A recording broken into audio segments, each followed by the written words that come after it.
je vous invite à venir avec moi pour un voyage. Un voyage à travers l'ancien sanctuaire. Est-ce que quelqu'un vous a déjà dit dans votre vie « Comment va ta journée ?» Et vous leur avez répondu « Est-ce que tu veux vraiment savoir ?» Je veux dire, assieds-toi pendant 1 heure et je vais te raconter. Qu'est-ce que j'ai des problèmes? Est-ce que vous avez déjà senti également que Dieu a un problème? Est-ce que vous avez déjà dit à Dieu, lors de ces réunions nocturnes, alors que vous vous êtes agenouillé devant lui, « Dieu, comment se passe ta journée ?» Et si vous étiez assez attentif pour écouter, vous auriez entendu Dieu vous dire, « Tu sais, tu as des problèmes, mais moi aussi j'ai des problèmes. » En fait, le problème de Dieu n'est pas le crime. Aussi éprouvant que puisse être le crime, aussi difficile que c'est de se sentir en insécurité quand quelqu'un est entré par effraction dans votre maison. Vous savez, on a vécu en Angleterre à St. Albans. Une fois, il y a eu un cambrioleur qui est rentré chez nous et comme ça arrive, on se sent souillé, on sent que c'est notre espace privé. Et pourtant, le plus grand problème de Dieu, ce n'est pas le crime. Le plus grand problème de Dieu, ce n'est pas les foyers brisés. Aussi difficile que puisse être le divorce et autant que cela apporte de la douleur à l'individu qui le traverse, ce n'est pas le plus grand problème de Dieu. Le plus grand problème de Dieu, ce n'est pas la maladie.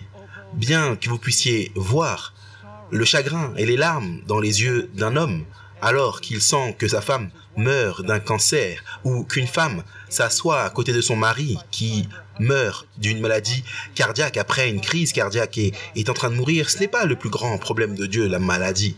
Le plus grand problème de Dieu, ce n'est pas la guerre, même si la guerre, c'est quelque chose d'horrible et souvent ce sont des enfants et des femmes qui souffrent de la guerre. Mais vous pourriez dire, quel est en fait le plus grand problème de Dieu? Le plus grand problème de Dieu n'est pas la faim, même si son cœur saigne et qu'il pleure sur chaque enfant qui crie pour de la nourriture, ce n'est pas le plus grand problème de Dieu.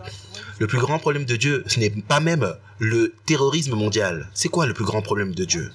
Quel est le problème qui pèse le plus sur le cœur de Dieu? Que s'il pouvait résoudre ce problème, tous les autres problèmes dans le monde seraient réglés. Le plus grand problème dans l'univers, c'est le problème du péché. Maintenant, vous pourriez penser que c'est simpliste à dire, vous pourriez penser que c'est très évident, mais quand vous considérez ça vraiment, et que vous considérez le problème du péché jusqu'à ce que le problème du péché soit enfin complètement et totalement résolu, tous les autres problèmes humains continueront. Est-ce que vous êtes d'accord avec ça ce soir?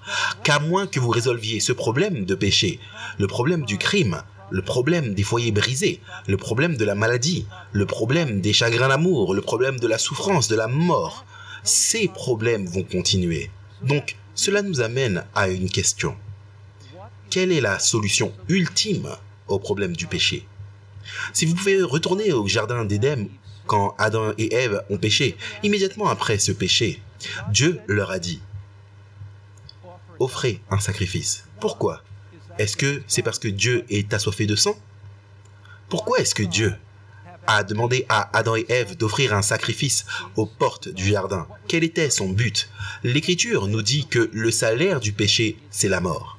Et donc, le péché produit la mort. Et Dieu a voulu révéler la nature horrible du péché à Adam et Ève.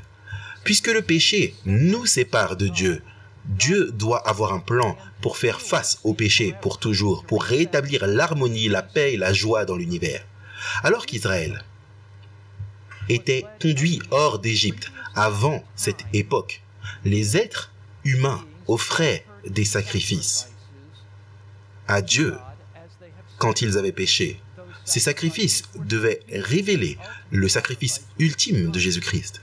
Mais alors qu'Israël était sorti de la captivité égyptienne, Dieu dit alors à Moïse qu'il devait construire un sanctuaire et que seul Dieu peut résoudre le problème du péché. Et il révèle son plan pour faire face au péché dans l'ancien sanctuaire. Donc alors que nous parcourons le sanctuaire ensemble, que nous voyageons ensemble, nous pouvons voir un Dieu qui est grand, un Dieu qui est gigantesque, un Dieu qui a un seul désir. Et le désir de ce Dieu est de résoudre le problème du péché. Dans le psaume 77, verset 13, est-ce que vous pouvez lire avec moi à l'écran, s'il vous plaît? Ta voix, ô Dieu, est dans ton sanctuaire. Tu es un Dieu qui accomplit des merveilles. Tu as déclaré ta force parmi les peuples. tu as avec ton bras racheté ton peuple. Maintenant, remarquez 3 choses à propos du texte. Premièrement, la voix de Dieu se trouve où? La voix de Dieu, c'est où tout le monde? Dans le sanctuaire. Deuxième chose à propos du texte, c'est un Dieu qui fait quoi? Des merveilles. Dieu va faire des merveilles dans votre vie. Alors que vous regardez à travers le monde, vous allez sentir dans votre vie l'Esprit de Dieu. Vous pouvez peut-être regarder dans votre salon, peut-être regarder avec un petit groupe dans une église, mais Dieu va accomplir des miracles dans votre vie. Dieu va vous toucher et il va agir dans votre vie de manière puissante. Vous sentirez la liberté de l'anxiété, la liberté de la culpabilité. Vous ressentirez un nouveau pouvoir dans votre vie et vous sentirez comment Dieu va traiter le problème du péché dans l'univers. Alors regardez, c'est un Dieu qui accomplit des miracles.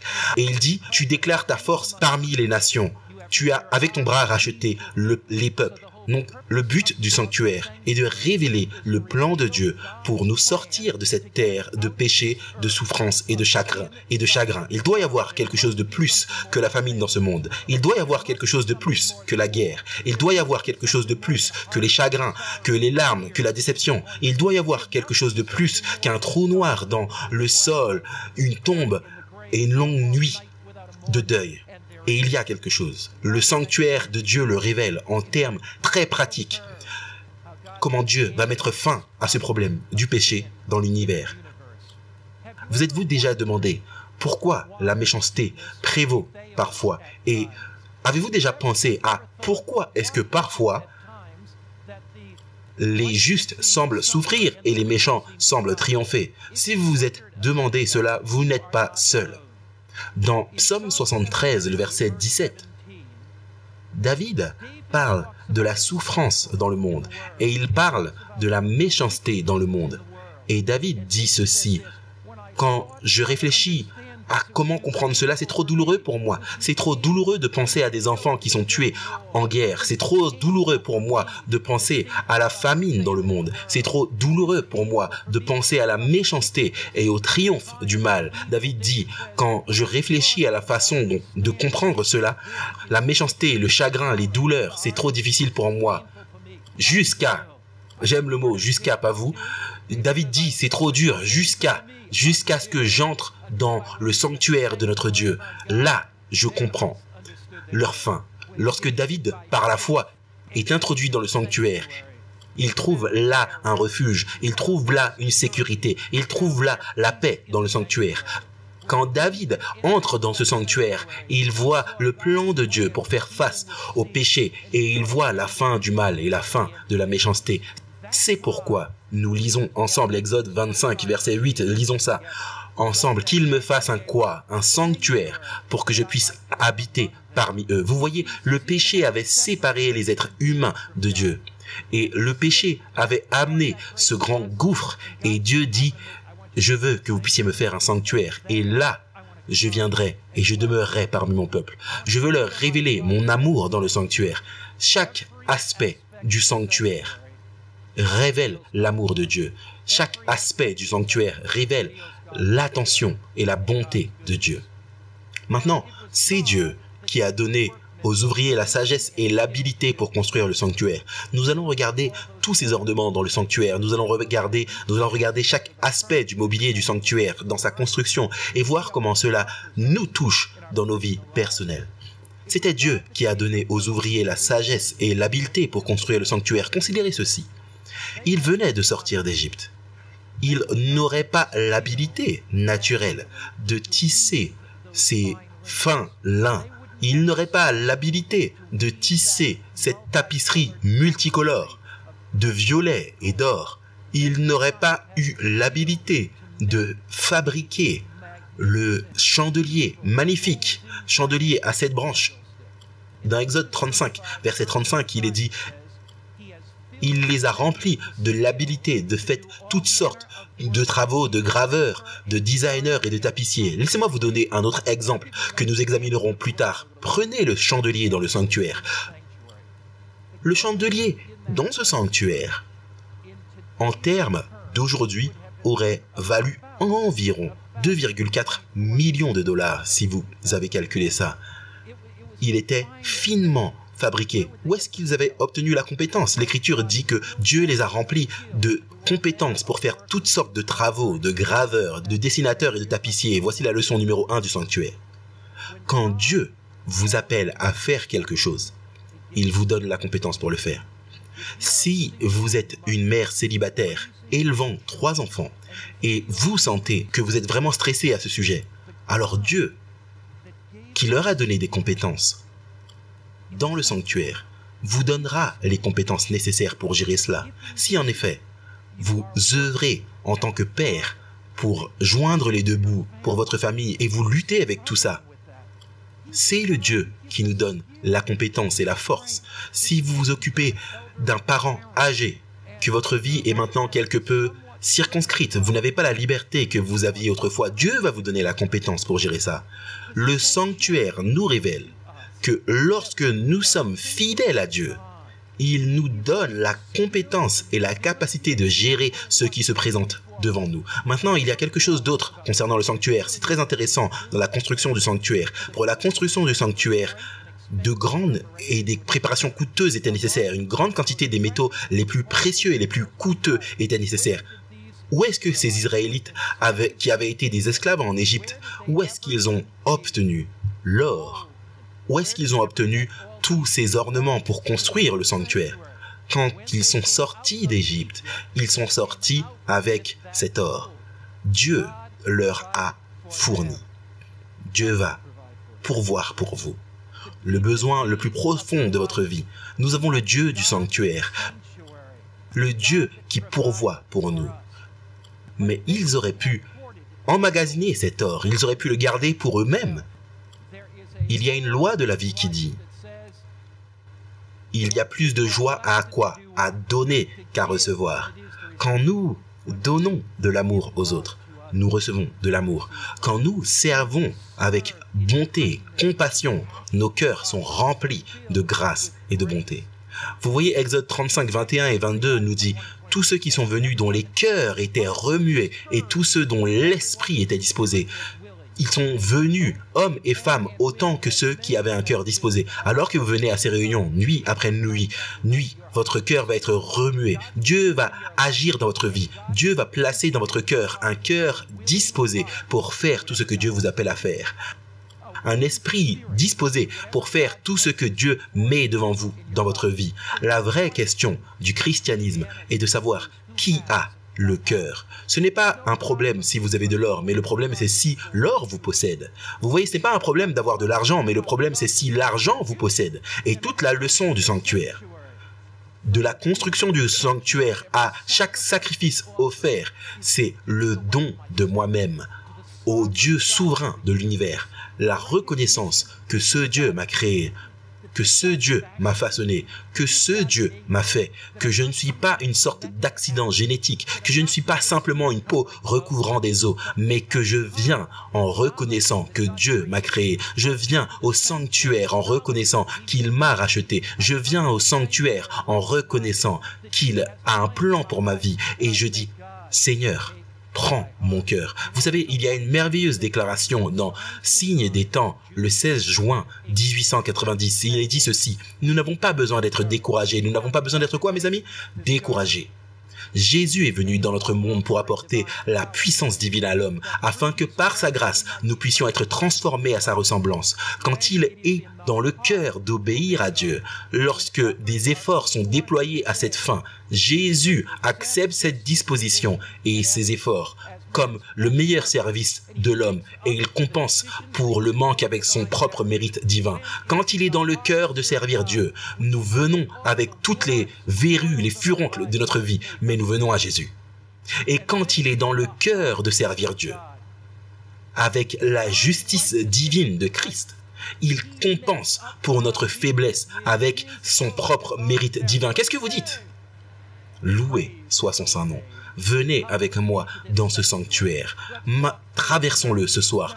Nous avons appris beaucoup sur la façon dont ce sanctuaire est bâti. La Bible dit dans Exode 38, 9 et 10, « Puis il fit le parvis sans coudée. » C'est quoi une coudée? C'est la distance entre l'extrémité de votre coude jusqu'au bout de votre majeur, environ 18 pouces.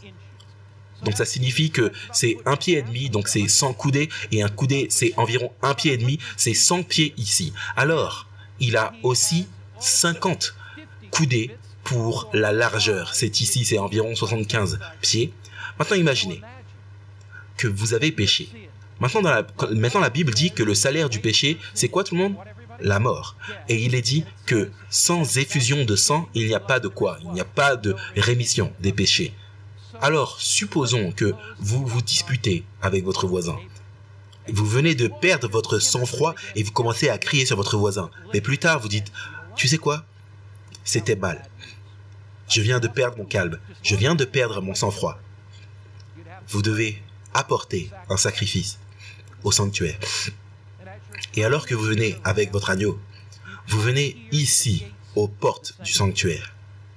Maintenant, la partie extérieure de ce sanctuaire est une enceinte en lin blanc avec des piliers en bronze. Pourquoi des panneaux en lin blanc et pourquoi des piliers en bronze? Tout au long de l'écriture, le blanc représente la justice de Christ. Il représente son sacrifice parfait pour vous et pour moi. Le bronze dans la Bible est un symbole du salut. C'est un symbole du pouvoir salvateur de Dieu. Donc lorsque vous venez avec l'agneau, entrant immédiatement à l'intérieur, au travers ce voile extérieur de la cour, fait de pourpre, d'écarlate et ainsi de suite, alors que vous entrez par l'entrée royale, représentant que vous entrez dans la présence de Dieu. Immédiatement en entrant dans cette salle d'audience, le lin blanc vous entoure. Dans le parvis, lorsque nous prenons la décision de venir à Christ, nous sommes entourés d'une justice qui n'est pas la nôtre et sauvés par une grâce que nous ne méritons pas.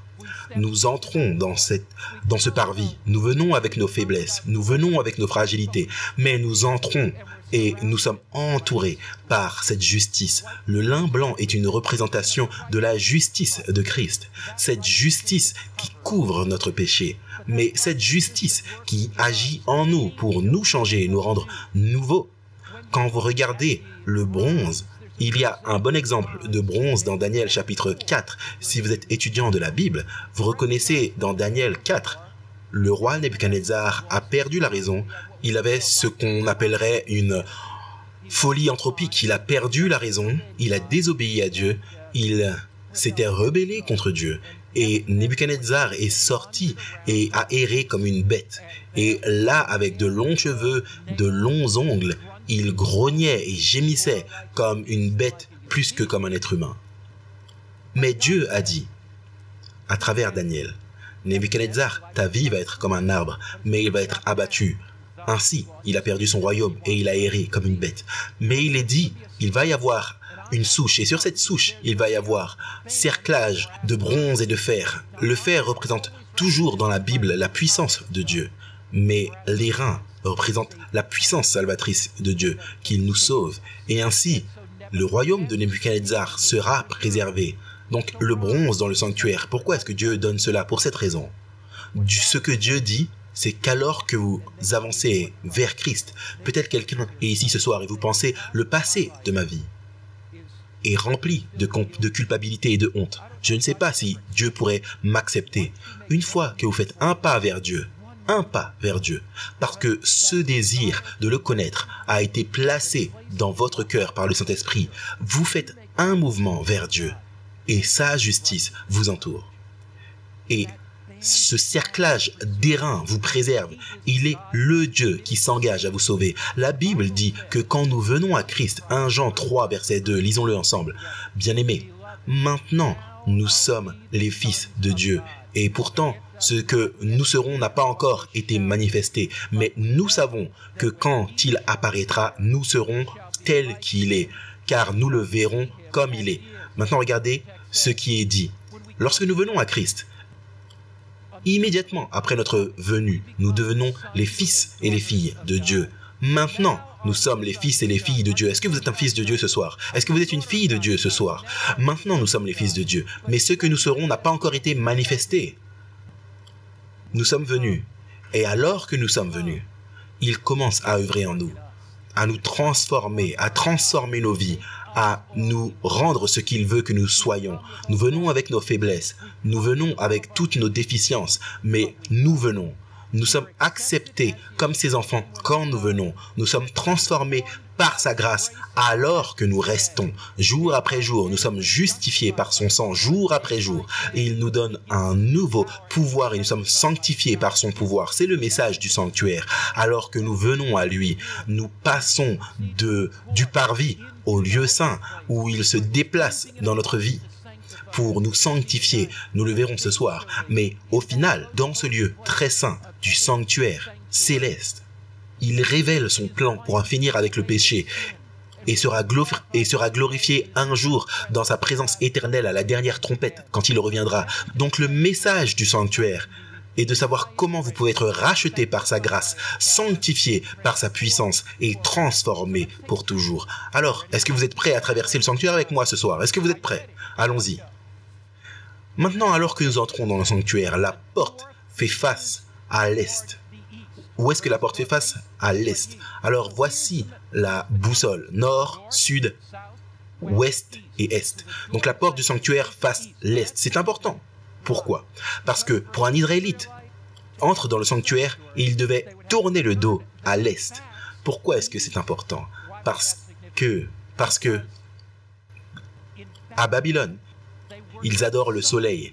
Alors là-bas, à l'est, c'était un symbole du mensonge, c'était un symbole du culte du soleil, c'était un symbole de l'idolâtrie, c'était un symbole de la religion humaine plutôt que de la révélation divine. C'était un symbole de la voix de l'homme plutôt que de la voix de Dieu. Donc alors que les Israélites traversent la porte orientale du sanctuaire, vu qu'elle faisait face à l'est, ils tournaient leur dos. Ils tournaient le dos au culte idolâtre, du mysticisme oriental, l'adoration du soleil, le culte babylonien, vers le Christ qui les a rachetés et les invite à les suivre. Maintenant, regardons quelques points intéressants de la structure. On l'a examiné, mais particulièrement les offrandes du sanctuaire ce soir.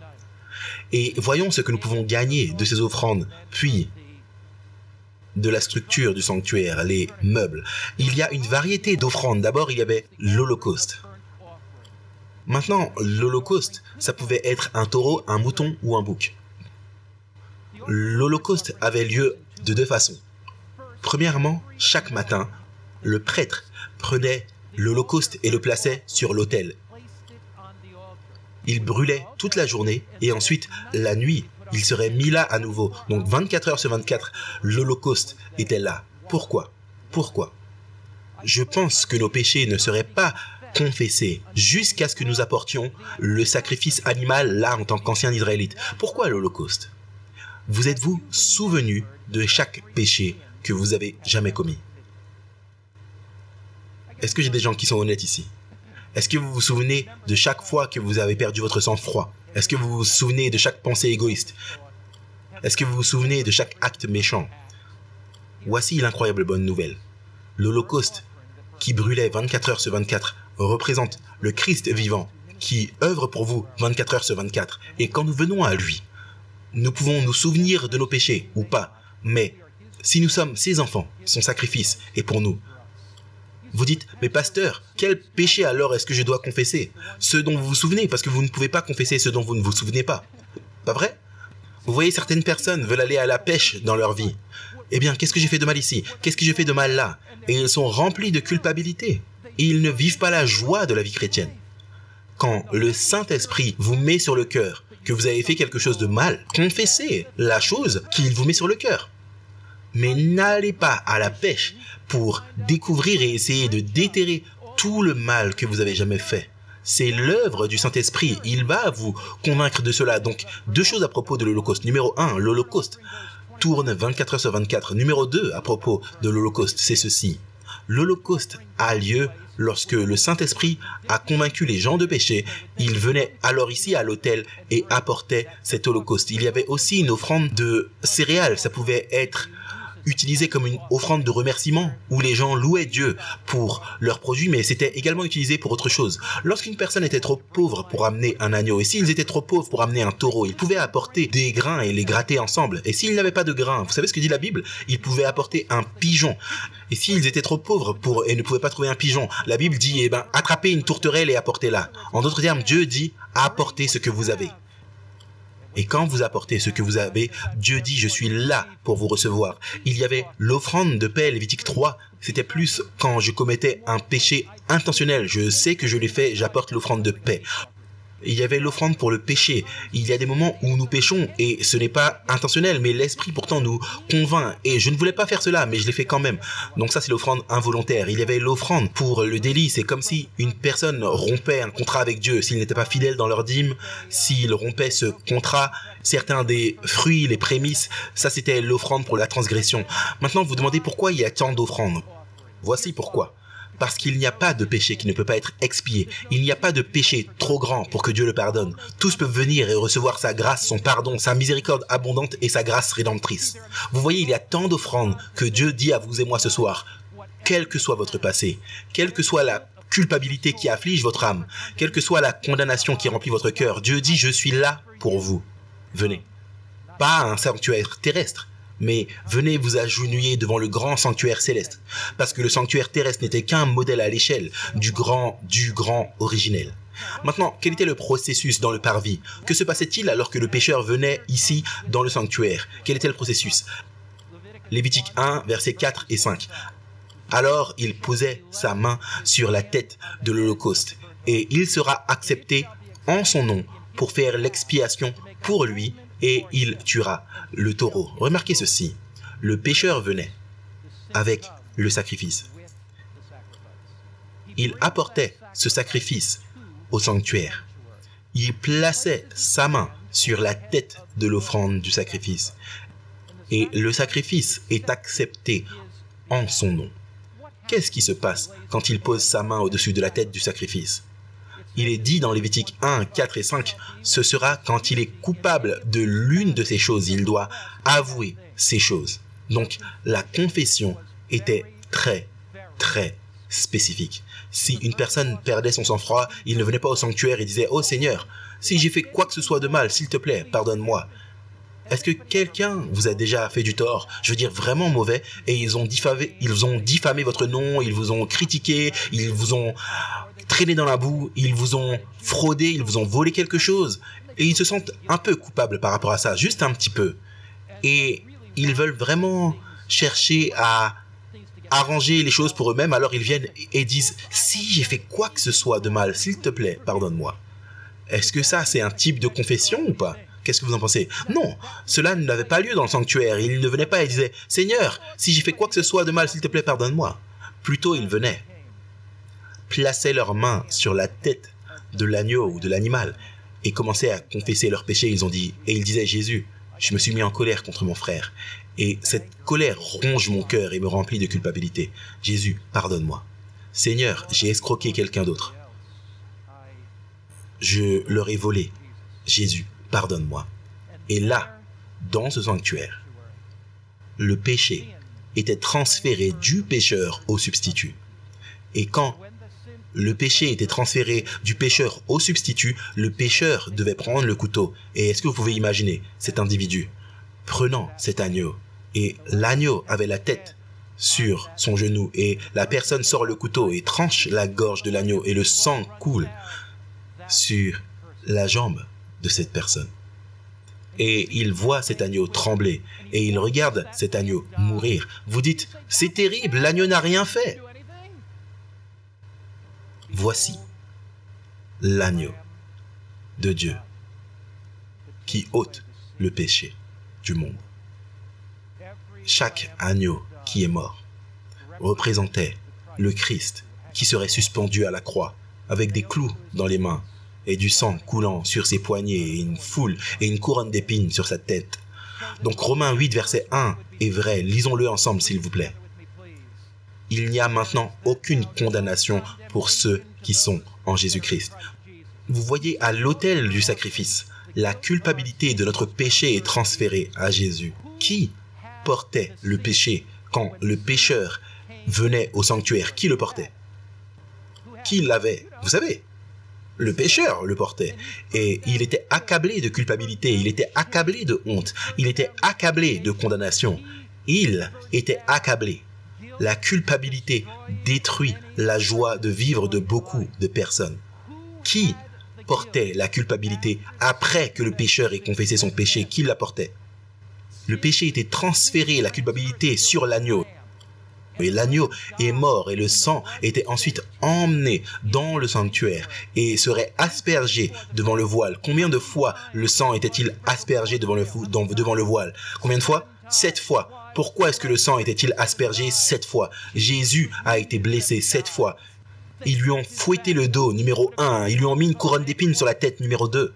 Ça, c'est la deuxième blessure. Ils lui ont percé chacune des mains. 3, 4, ils lui ont mis des clous dans chacun de ses pieds au pied de la croix. 5, 6, ils l'ont transpercé avec une lance sur le côté. Donc le sang est aspergé 7 fois parce que le sang de Christ est parfait pour racheter vous et moi de la culpabilité et de la honte du péché. Il n'y a aucun péché trop grand pour Jésus.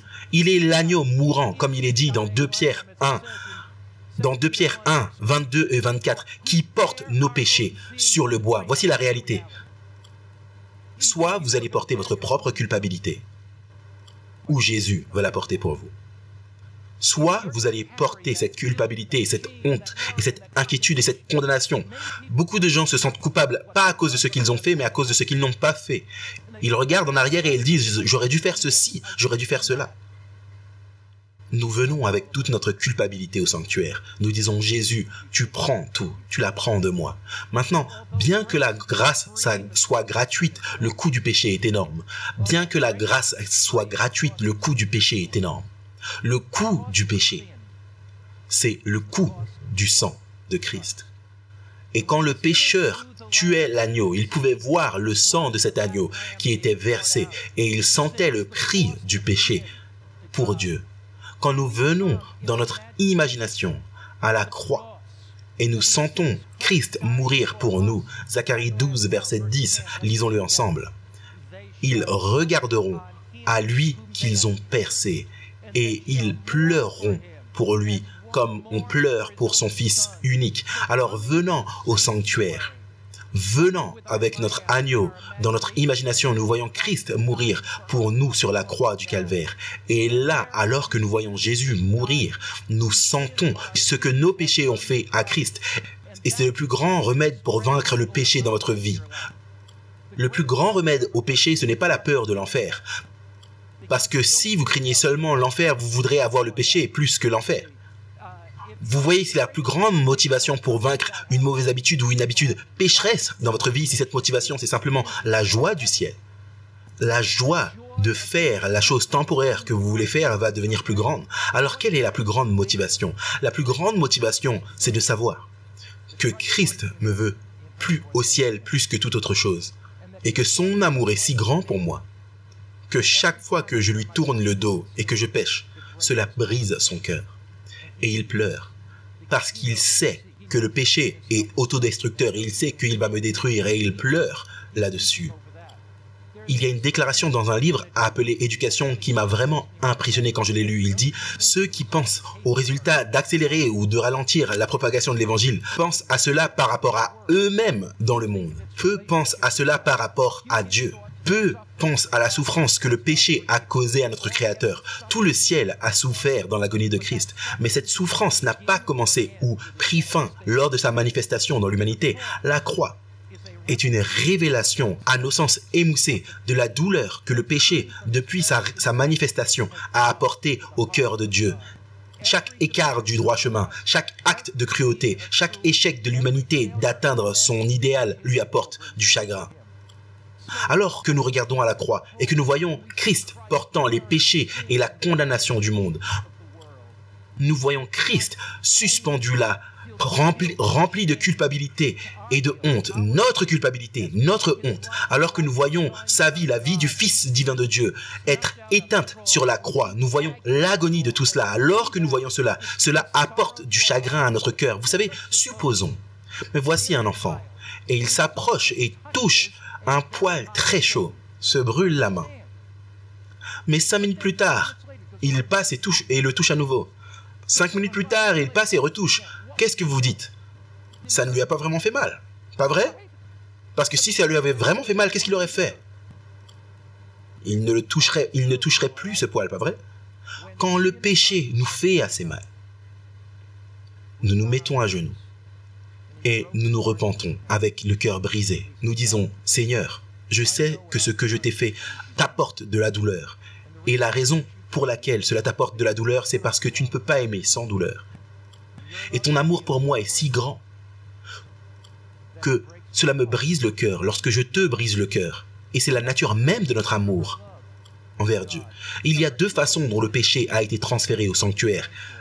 Lorsqu'il passe du parvis au sanctuaire, finalement, il entre dans le sanctuaire de cette façon. Soit il entre par le sang du sacrifice, donc le sacrifice qui est offert ici, dans le parvis, puis le sang de ce sacrifice est amené dans le sanctuaire par le prêtre. Deuxièmement, il pouvait entrer dans le sanctuaire lors de certaines offrandes où le prêtre mangeait le sacrifice. Et ainsi, il entrait à travers son corps. Ainsi, Jésus est mort sur la croix terrestre. Il est mort dans le parvis de ce monde. Il est ensuite monté en tant que notre grand prêtre. Et les péchés, par son sang, est amené dans le sanctuaire céleste. Et là, dans le sanctuaire céleste, Jésus lui-même se tient devant le trône même de Dieu. Maintenant, alors que le prêtre entre dans le sanctuaire, il se lave d'abord dans la cuve en bronze. C'est quoi? Le bronze, c'est un symbole de quoi, tout le monde? C'est le symbole du salut. Et l'eau est un symbole de la purification. Alors que le prêtre entre dans le sanctuaire, le tabernacle, Christ a aimé l'Église, Éphésiens 5, versets 26 à 28, et s'est donné lui-même pour elle, afin qu'il puisse la sanctifier et la purifier avec l'eau de la parole. Donc, l'eau dans la cuve représente la purification. Nous venons à Christ. Il pardonne nos péchés. Il nous transforme. Mais nous lui demandons de nous purifier par sa parole, car nous allons entrer dans le sanctuaire. La présence, la Shekinah de Dieu est dans le lieu très saint, mais elle brille même dans le lieu saint du sanctuaire. Pourquoi? Que représente cette cuve? Afin qu'il puisse présenter devant lui-même une église glorieuse, sans tache ni ride, ni quoi que ce soit de semblable, mais pure et sans tache. Le grand désir de Dieu est d'amener un peuple dans le sanctuaire qui est en sa présence. Et là, en sa présence, il accomplit une œuvre dans notre vie qui nous transforme. Donc, ce soir, passons devant la cuve.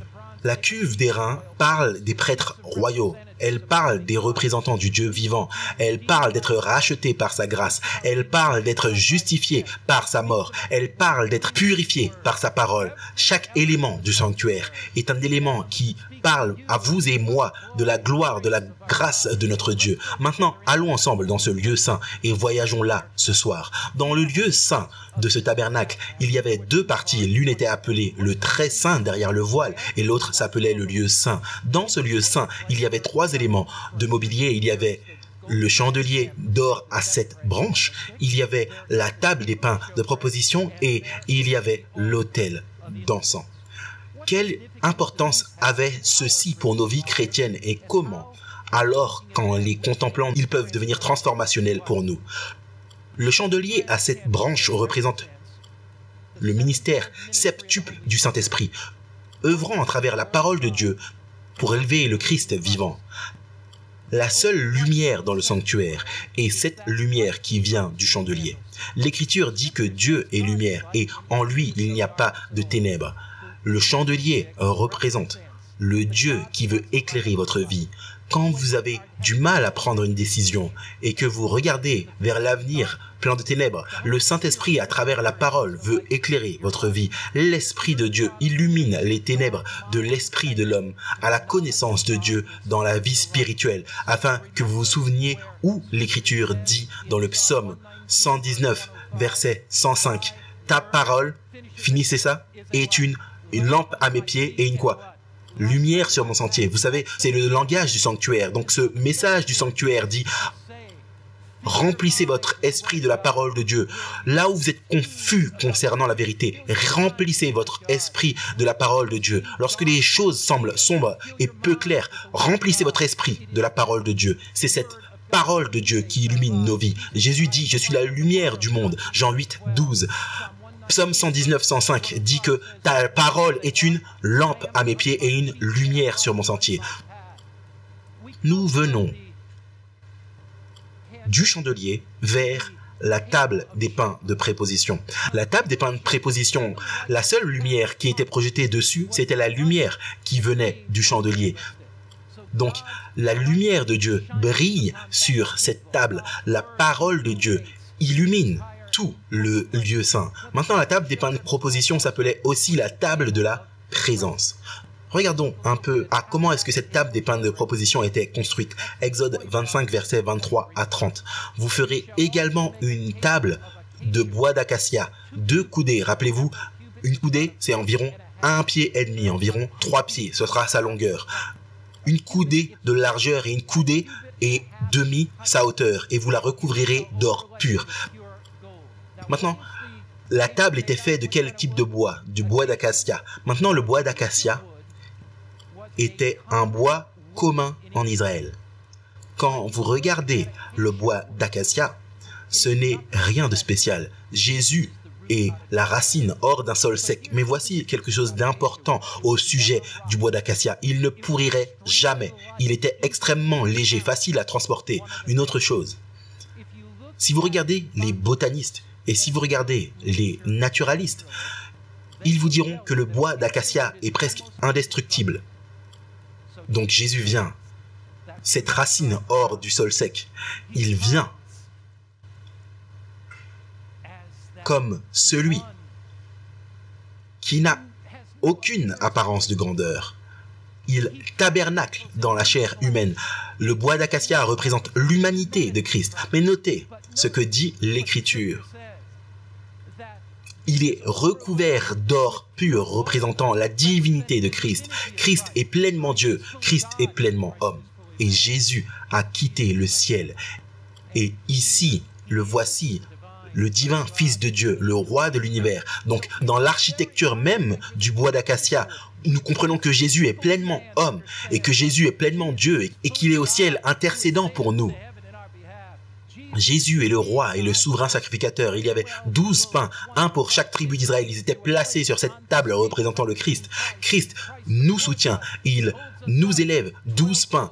Il soutient et élève tout Israël, tout son peuple. La table de bois d'acacia recouverte d'or.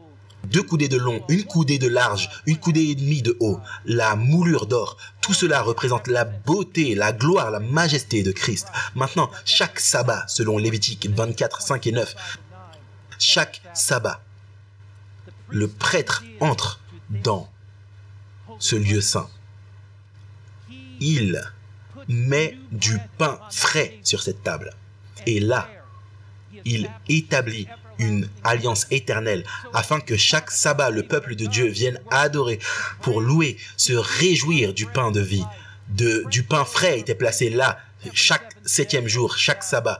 Qu'est-ce que Dieu nous dit dans le sanctuaire? Il dit, venez adorer, venez pendant adorer, et alors que vous adorez, régalez-vous de la parole de Dieu. L'encens était enlevé. Il y avait du pain frais, un culte frais chaque semaine. Chaque pain était du même matériel, de la même taille, du même poids. Il n'y avait pas de partialité avec le peuple de Dieu. Ils viennent, noirs, blancs, asiatiques, riches, pauvres, illettrés, lettrés, ils viennent. Alors que nous venons au sanctuaire, nous venons adorer le Christ vivant. Selon la tradition, 8 prêtres se tenaient la main pendant qu'ils passaient le pain en fraternité. Alors nous venons et nous partageons la grâce de Dieu et son amour avec les autres. Chaque sabbat, c'est la table de la présence. Nous venons manger et digérer ce pain. Cette table des pains de proposition pointe vers Christ qui a fait une alliance bâtie sur de meilleures promesses et fournit un repas d'alliance de son sang afin que nous puissions participer et être un dans l'esprit. Alors, la table des pains de proposition, c'est quoi? C'est l'alliance que Dieu fait avec son peuple. Il dit, venez, venez tous les jours et régalez-vous du pain de vie dans ma parole. Venez chaque semaine, le sabbat, et savourez les merveilles de la grâce alors que vous m'adorez. Jésus dit dans Jean 6, 51 et 58, « Je suis le pain vivant qui est descendu du ciel. Si quelqu'un mange de ce pain, il vivra éternel. Et le pain que je lui donnerai, c'est ma chair que je donnerai pour la vie du monde. Comme le Père vivant m'a envoyé, je vis à cause du Père. Ainsi, celui qui se nourrit de moi vivra à cause de moi. » Jésus dit, comme les prêtres ont mangé de ce pain sur la table des pains de proposition. Jésus dit, je veux nourrir votre cœur, je veux fortifier votre vie. C'est l'esprit qui donne la vie, la chair ne profite à rien. Les paroles que je vous dis sont esprit et vie. Jésus dit, je suis le pain de vie. Venez, régalez-vous de ma parole. Et alors que vous faites cela, je vais remplir votre cœur de satisfaction, tout comme ce pain complet satisfait le corps. Jésus dit, venez. Est-ce que votre cœur recherche quelque chose qui n'a pas? Jésus vous dit, venez. Asseyez-vous, je vous satisferai. Ce désir intérieur de votre cœur. Nous arrivons maintenant à ce troisième élément, l'autel d'encens. Comme l'encens monte, l'encens représente les prières des croyants mêlées de la justice de Christ. Nos prières sont souillées, mais elles sont purifiées par sa justice. Vous savez, l'autel d'or des parfums mesurait à nouveau 2 coudées de haut, 1 coudée de long. Il y avait une couronne d'or au-dessus et il y avait 4 cornes d'or. Il était fait de bois d'acacia, le Christ humain, recouvert d'or, le Christ divin. À nouveau, 2 tiges ici, indiquant que Christ vous portera quand vous ne pouvez pas vous porter vous-même. 4 cornes indiquant l'universalité. Quand vos prières montent au ciel, peu importe là où vous êtes dans le monde, Christ est là pour entendre ces prières. Christ est là pour prendre l'égoïsme de nos cœurs. Nous savons parfois nous ne savons même pas comment prier, mais Christ est là avec sa justice, avec sa grâce, avec sa bonté.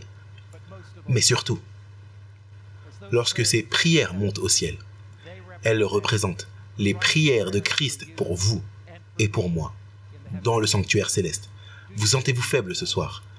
Avez-vous parfois l'impression que vous ne pouvez pas continuer, que vous ne pouvez pas faire un pas de plus?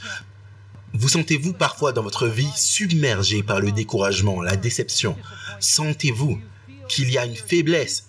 Et est-ce que vous sentez que vous échouez sur le même péché encore et encore et encore? J'ai une incroyable bonne nouvelle pour vous ce soir. Regardez au sanctuaire. Là, dans l'agneau, vous trouverez le pardon. Regardez au sanctuaire. Là, dans la cuve, vous trouverez le Christ qui vous purifie. Regardez au sanctuaire.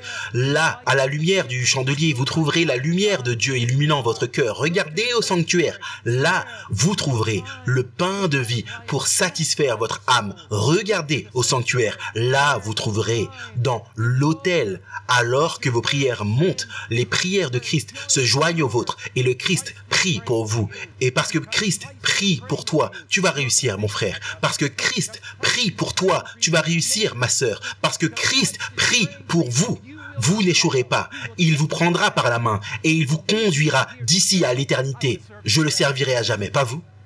Est-ce que le ciel pouvait faire quelque chose de plus pour vous sauver? Est-ce que Dieu aurait pu faire quelque chose de plus? Notre monde perdu, un monde en rébellion contre lui. Il aurait pu le mettre sur le côté dans les royaumes illimités de l'espace, le détruire et dire « Je vais tout recommencer ». Mais son amour ne lui permettait pas de faire cela. Il aurait pu oublier ce monde et laisser le péché, la souffrance, le chagrin continuer et nous laisser nous détruire. Mais Jésus a quitté les cieux. Il a quitté la gloire des anges. Il a laissé la louange du Père. Il a laissé l'adoration de tous les mondes non déchus. Et il a tabernaclé dans la chair humaine. Il a affronté Satan pour vous et moi. Il n'a jamais perdu une bataille contre Satan. Il était suspendu sur une croix, mourant non d'une mort physique simplement, aussi douloureux que cela était, mais il est mort d'une mort éternelle, portant la culpabilité et la honte du péché. Il a été ressuscité. Et aujourd'hui, il n'est pas seulement l'agneau mourant, il est le prêtre vivant. Il est au ciel pour vous.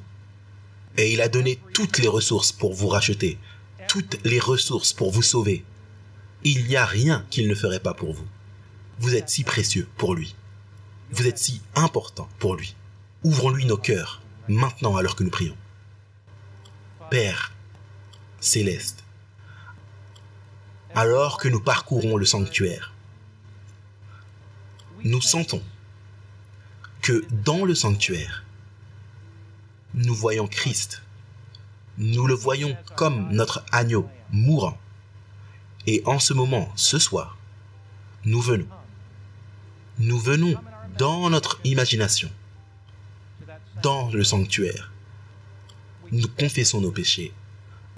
Nous croyons que la culpabilité et la honte du péché sont enlevées de nos épaules et placées sur notre agneau. Et nous savons que la mort de l'agneau a causé de la douleur. Et nous savons que cela représente Jésus mourant sur la croix, qui a apporté une telle douleur à son cœur. Et Seigneur, nous voulons être lavés dans la cuve et purifiés. Nous voulons que la lumière de ta parole brille sur nous du chandelier. Nous voulons nous régaler du pain de vie dans ta parole. Garde-nous conscients du fait que tu es au ciel, que tu pries pour nous. Et Seigneur, nous voulons être là avec toi pour toute l'éternité, au nom de Jésus. Amen.